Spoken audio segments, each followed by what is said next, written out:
Hello everyone, welcome to Pepcoding. आज की video में हम जो सवाल करने जा रहे हैं उसका नाम है बैटलशिप इन बोर्ड। ठीक है। तो इस क्वेश्चन में हमारे पास एक ग्रिड दी हुई है m क्रॉस n साइज की। और इसमें क्या है, इसमें ना हमें एक्सेस और डॉट्स दिए हुए हैं। ठीक है, ऐसे एक्स है और डॉट्स है। तो हमें क्या करना है, इसमें देखते हैं। मान लो हमारे पास यहाँ पे एक्स है और यहाँ पे एक्स है। ठीक है, ऐसे कुछ है। हमें क्या करना है, इसमें ना नंबर ऑफ बैटलशिप्स बतानी है। ठीक है। तो जो डॉट्स है यहाँ पे, डॉट्स का मतलब है कि यहाँ पे इन डॉट्स वाली प्लेसेस पे मेरे पास कुछ नहीं पड़ा। ठीक है। और ये जो एक्स है ना, ये बैटलशिप को रिप्रेजेंट कर रहा है। पर कैसे कर रहा है, जैसे देख लो मेरे पास ये एक इस तरह का टेस्ट केस है मान लो।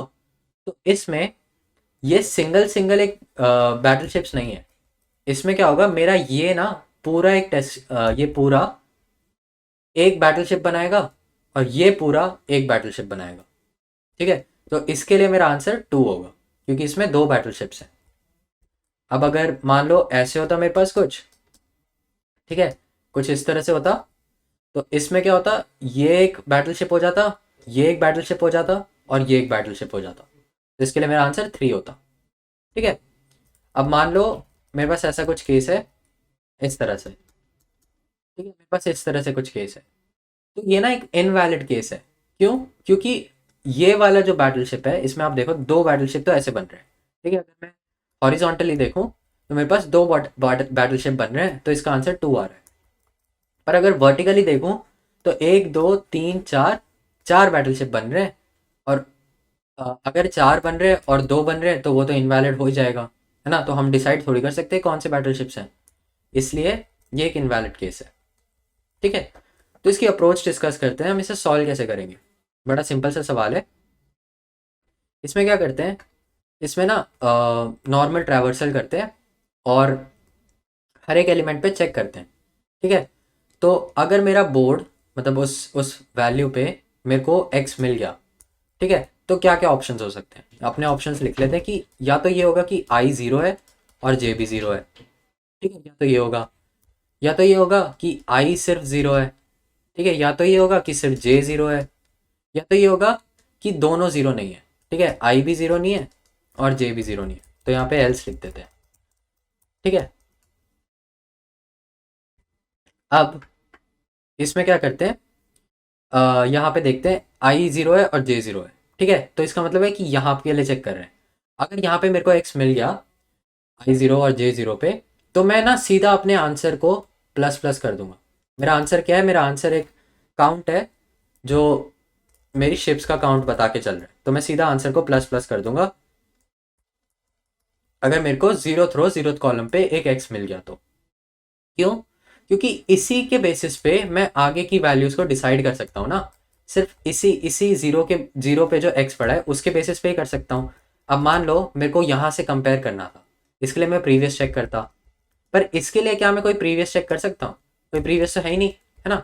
तो इसलिए यहाँ पे अगर एक्स आ गया तो सीधा आंसर को प्लस प्लस कर दो कि यहाँ से शिप शुरू हो रही है। ठीक है। अब आई ज़ीरो है मान लो। ठीक है, आई मेरा है ज़ीरो। ठीक है, यहाँ पे मेरे को एक शिप मिली, पर आई ज़ीरो है, ज़ीरो कॉलम में चेक कर रहे हैं। और वहाँ पे मेरे को एक शिप यहाँ मिली। ठीक है। तो जब यहाँ पे शिप मिली, पर इसके प्रीवियस में भी शिप बैठी है, ये भी प्रीवियस है ना इसका, ये इसका प्रीवियस है। ठीक है, इसके प्रीवियस में एक शिप बैठी है। ठीक है, यहाँ पे प्रीवियस में एक एक्स है। तो क्या ये एक शिप हुई या 2 अलग अलग शिप्स हुई? एक ही शिप हुई, है ना। तो इसका मतलब ये है कि अगर इसके प्रीवियस में एक्स है ना, अगर इसके प्रीवियस में एक्स है तो कुछ मत करो। तो यहाँ पे क्या चल रहा है कि प्रीवियस में अगर एक्स है तो कुछ नहीं करना। ठीक है।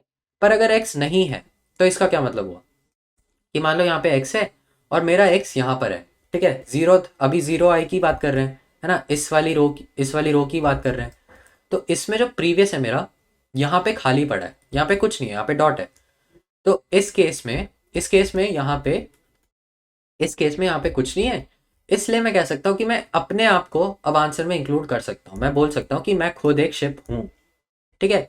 तो इस केस में मैं आंसर को प्लस प्लस कर दूँ। ठीक है। अगर मेरी शिप, अगर मेरा ऐसे कोई सीन है कि यहाँ पे इससे जस्ट पीछे कोई एलिमेंट नहीं है, या फिर यहाँ पे कोई एक्स नहीं है, तो मैं अपने आप को एक न्यू शिप बोल के आंसर को प्लस प्लस कर सकता हूँ। ठीक है, अब इसमें भी सेम केस होंगे कि प्रीवियस एक्स होगा या तो नहीं होगा। ठीक है, ये है मेरा जे का केस, है ना। तो जे जीरो का केस मतलब ये वाली, हम जीरो कॉलम के लिए चेक कर रहे हैं, जीरो कॉलम के लिए, है ना। मान लो यहाँ पे एक्स है और हम यहाँ पर है, तो जब हम यहाँ पे थे, जब हम आई के लिए चेक कर रहे थे, तो मेरा प्रीवियस था जो मेरी पिछली कॉलम में वैल्यू है ना। पर इस केस में जहाँ पे हम जीरो पे हैं, ठीक है जीरो कॉलम पे है, उस केस में जो मेरा प्रीवियस रो है ना, जो प्रीवियस रो है वो मेरा प्रीवियस होगा। ठीक है, तो इस केस में मैं क्या पूछ रहा हूँ कि क्या मेरे प्रीवियस रो में एक्स पड़ा है। अगर मेरे प्रीवियस रो में एक्स पड़ा है तो मेरे को कुछ नहीं करना। ठीक है, यहाँ पे एक्स पड़ा है, कुछ नहीं करना, क्योंकि ये एक शिप इंक्लूड हो जाएगी। पर अगर एक्स नहीं पड़ा, अगर एक्स नहीं पड़ा, तो मैं ये बोलूँगा कि अब जैसे एक्स नहीं पड़ा, ये वाला केस ले लेते हैं। अगर एक्स नहीं पड़ा तो मैं आंसर को प्लस प्लस कर दूंगा, क्योंकि मैं बोल दूंगा कि अब मैं खुद एक शिप हूं, क्योंकि मुझसे पहले कोई नहीं है, तो कोई ऐसे शिप नहीं बना रहा। ठीक है, तो मैं अपने आप को प्लस प्लस कर दूंगा, आंसर को प्लस प्लस कर दिया। ठीक है, अब ये हो गए मेरे प्रीवियस के केसेस। पर अब एक ये वाला केस देख लेते हैं। ठीक है, मान लो यहाँ पर है और ये मेरा, अब मैं एक्स को यहाँ पे चेक करना, ठीक है, मैं इस पोजीशन पे हूँ। तो इस पोजीशन पे या जो प्रीवियस है ना, इस पोजीशन पे मेरा प्रीवियस, जो मेरा प्रीवियस रो है, ठीक है, वो भी एक्स नहीं होना चाहिए, और जो प्रीवियस कॉलम है, ये वाला प्रीवियस कॉलम, वो भी एक्स नहीं होना चाहिए। ये दोनों एम्प्टी होनी चाहिए। ठीक है, दोनों अगर एम्प्टी होंगे ना, तो मैं बोल सकता हूँ कि मैं खुद एक न्यू शिप हूँ। ठीक है, ओनली तब, सिर्फ उस केस में मैं बोल सकता हूँ कि मैं एक न्यू शिप हूँ, क्योंकि ना मुझसे पहले कोई आ रहा है और वो दोनों डायरेक्शन में मुझसे पहले कोई नहीं आ रहा। ठीक है, तो प्रीवियस रो और प्रीवियस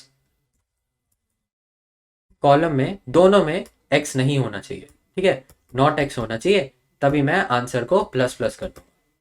ठीक है, तो बड़ा सिंपल सा कोड है, इसको अब कोड कर लेते हैं। पहले क्या करना है हमें, पहले एक आंसर ले लेते हैं। ठीक है, एक आंसर ले लिया और एन और एम भी निकाल देते हैं। ठीक है, एम है ये मेरा, एम क्रॉस एन है ना।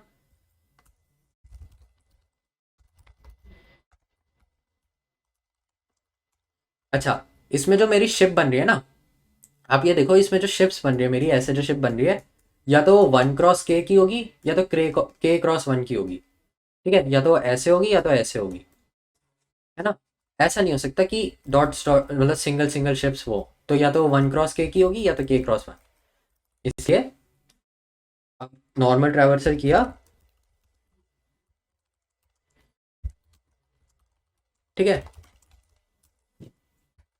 जे zero, J is less than N, plus plus J, normal traversal कर रहे हैं।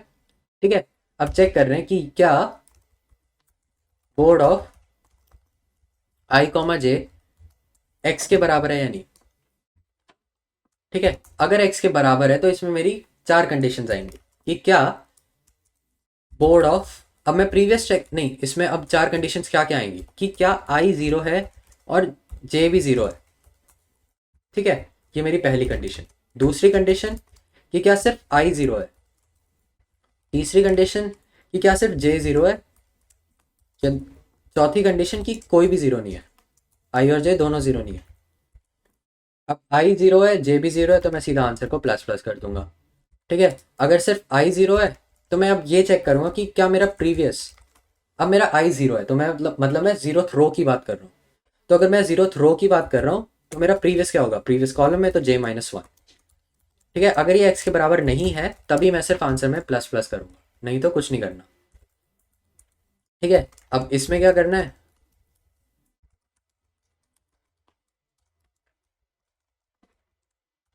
हाँ, तो अब हम ये चेक कर रहे हैं कि board of J comma zero. ठीक है, जीरो कॉलम के लिए चेक कर रहे हैं। अब जीरो कॉलम के लिए चेक कर रहे हैं तो मुझको प्रीवियस रो में चेक करना पड़ेगा।